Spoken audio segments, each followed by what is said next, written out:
बनाने जा रहे हैं गोंद लड्डू। विंटर सीजन है और विंटर सीजन में गोंद के लड्डू बहुत फायदेमंद भी रहते हैं, तो मैंने सोचा आज मैं ट्राई करती हूँ। तो उसके लिए मैंने ले लिया है एक कढ़ाई में देसी घी। ये देखिए बिल्कुल जम गया है घी भी, आजकल बहुत ज़्यादा ठंड हो रही है। इसे हम थोड़ा पिघला लेते हैं। अब हमारा घी गर्म हो चुका है। अब हम इसमें डाल देते हैं आधा कटोरी काजू और इन्हें भून लेते हैं पहले। और सबसे पहले हम काजू ही भूनेंगे, एक साथ सब ड्राई फ्रूट्स नहीं डालेंगे। कुछ हार्ड होते हैं, कुछ हमें मतलब ग्राइंड करने हैं, कुछ को हम इसी तरह से रखेंगे। और सभी भूनते समय फ्लेम हम इसकी, अभी हमारा घी गर्म है, लो फ्लेम पे ही सब ड्राई फ्रूट्स हम भूनेंगे। ये देखिए काजू हमारे भुन गए हैं। अब हम इन्हें निकाल लेते हैं। इसी में हम डाल देंगे ये गोंद, और गोंद को भी अच्छे से, और इसके समय थोड़ी सी फ्लेम मैंने बढ़ा दी है हल्की सी, क्योंकि ज़्यादा हल्के गरम घी में डालेंगे ना तो गोंद अच्छे से फूलेगा नहीं, फिर वो टाइट टाइट रहेगा। तो फ्लेम हल्की सी मैंने बढ़ा दी है। अब गोंद हम भून लेते हैं अच्छे से इसमें।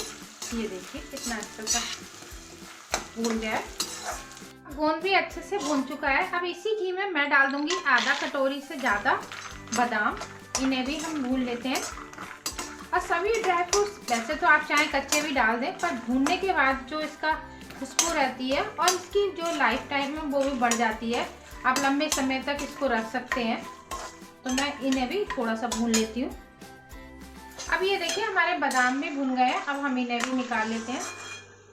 अब इसी में हम डाल देंगे ये एक कटोरी मखाने, और इन्हें भी भून लेते हैं इसी में। अब ये देखिए मखाने भी भून गए। अब हम ये भी निकाल लेते हैं।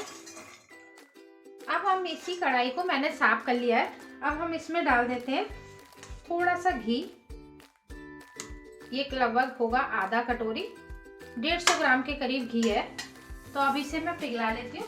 और अभी मैंने जो गैस है वो बंद कर रखी है, कढ़ाई हमारी गर्म है।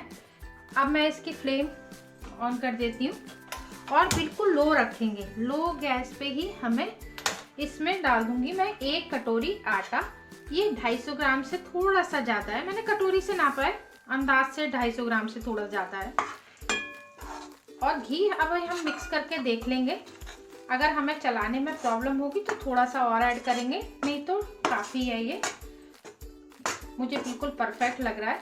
और अब हम इसे लो फ्लेम पे अच्छे से भून लेते हैं जब तक कि इसमें बहुत अच्छी खुशबू नहीं आ जाती। अभी मैं पहले एक बार चला लेती हूँ सब, फिर आपको दिखाती हूँ कि कितना घी इसमें हमें ऐड करना है। अब ये देखिए इस तरह का हो गया है। और मैंने इसमें लगभग थोड़ा सा आधा कटोरी आटा और इसमें ऐड कर दिया था, क्योंकि मेरे घर में सबको बहुत पसंद है ये लड्डू। और टोटल घी इसमें मैंने मतलब 200 ग्राम के करीब घी इसमें ऐड हो गया होगा। अब हम इसे अच्छे से भून लेते हैं। ये ध्यान रखना है हमें ज़्यादा तेज आंच नहीं रखनी है, मीडियम से भी बहुत कम, लो और मीडियम के बीच में हमें फ्लेम रख के इसे भूनना है, क्योंकि तभी इसका टेस्ट आएगा, नहीं तो वो जले जले की आने लगेगी। और जैसे जैसे ये भुनना शुरू होगा ना, ये देखना अपने आप ही सॉफ्ट सा होना शुरू हो जाएगा। और इसे भूनने में लगभग 20 मिनट लग जाएंगे लो फ्लेम पे। तो मैं इसे भून लेती हूँ, फिर आपको दिखाती हूँ कि इस तरह का।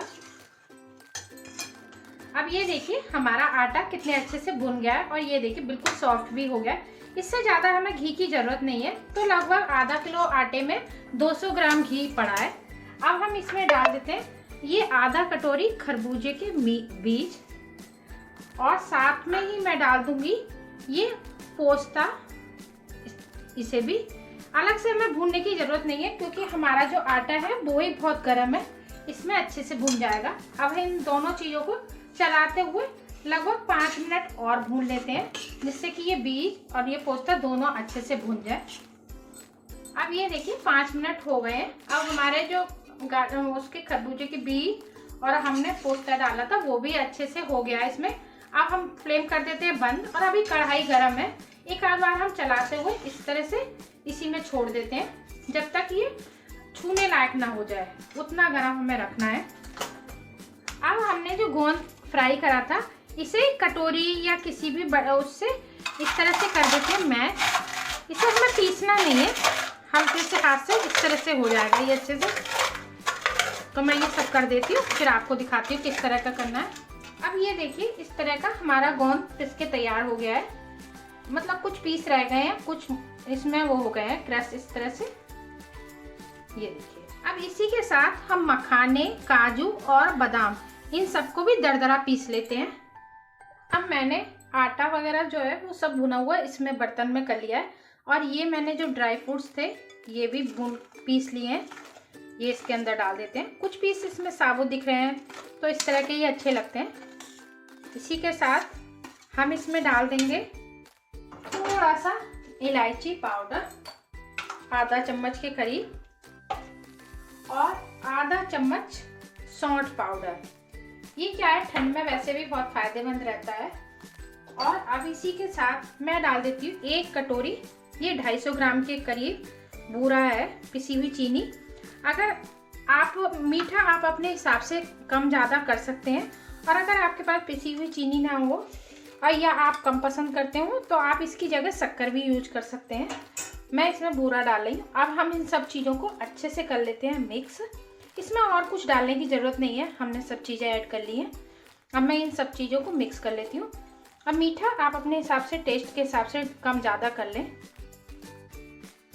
अब ये देखिए मैंने अच्छे से मिक्स कर लिया है, और उसमें छोटा पड़ रहा था इसलिए मैंने दूसरे बड़े बर्तन में कर लिया। अब हम इसमें जितने बड़े साइज के हमें लड्डू बनाने हैं उतने बड़े बड़े बना लेते हैं। और घी अगर आपको ज़्यादा वैसे चाहिए, वैसे तो देखिए आराम से लड्डू बनना है तो उतना ही घी का रखिए। अगर आपको लग रहा है कि और घी की आपको थोड़ा सा जैसे रहते हैं ना सॉफ्ट सा, तो आप 1-2 चम्मच घी और बढ़ा सकते हैं। वैसे मुझे तो ये बिल्कुल परफेक्ट लग रहा है। ये देखिए कितना अच्छा बन गया है। इसी तरह से हम बाकी सब लड्डू भी बना के तैयार कर लेते हैं।